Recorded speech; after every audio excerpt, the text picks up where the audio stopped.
in the Great Lakes in the Northeast, it's the Canadian wildfire smoke that has dominated your work week. It is tanking our air quality from the upper Midwest through the Great Lakes into the Northeast.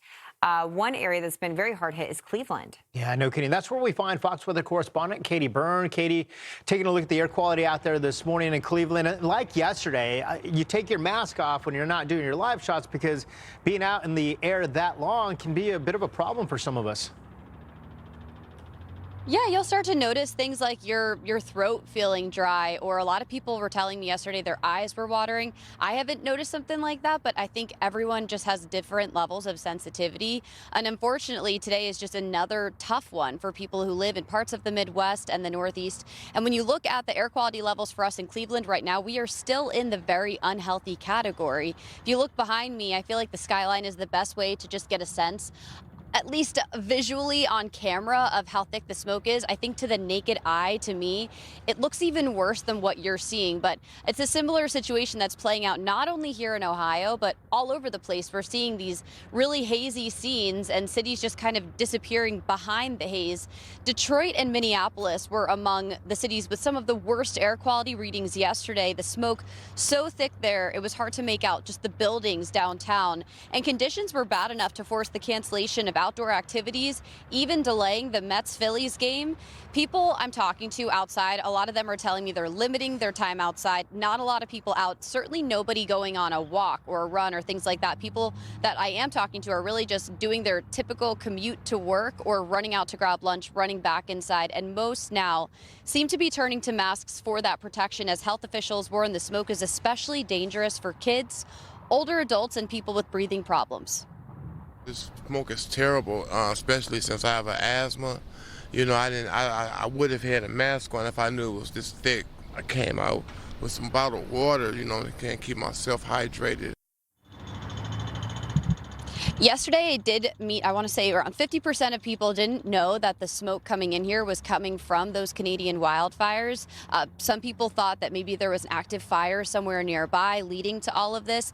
Today, I think more and more people have that understanding now that this is that Canadian wildfire smoke moving in. And health officials say the safest place to be is indoors in air conditioning with filtered air. So that's the advice out there. But of course, not everyone can do that when you have your typical morning routine. A lot of people are taking the bus to work and have just that short walk off the bus into their office, and you know, all you need is just to step outside and you will be hit with the actual visuals of the haze and also the smell, which I think smells a little bit different today. Yesterday it was like a burning wood smell. Today it's almost like a stale version of that.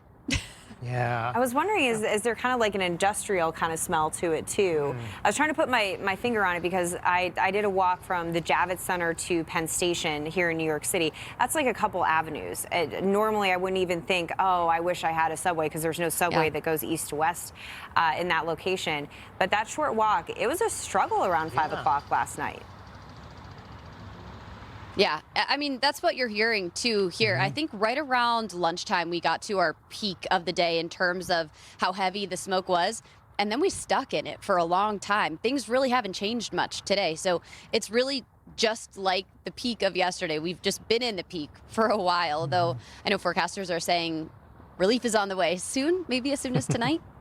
Yeah, well, you know what's so interesting, Katie? As long as those wildfires are burning and the wind keeps blowing, we might get a couple of breaks here and there, but we got to get those wildfires out. And oftentimes they let them burn because it's part of the process that's happening, right? They let the wildfires burn and clean themselves out.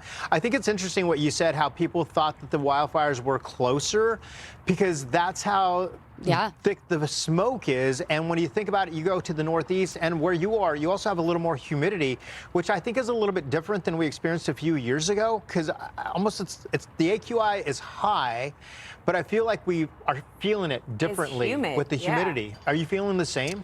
It feels like it's lasting longer. I think maybe that, like, it was so staggering when it happened a few years ago because of how orange everything got, and it was just, you couldn't miss the situation, but it seemed like it's cleared out sooner, and this is just sitting and Yeah. sticking around for a little bit longer than last time. No kidding. I also worry about all those delivery people and anybody who's out working in the outdoors if they have to.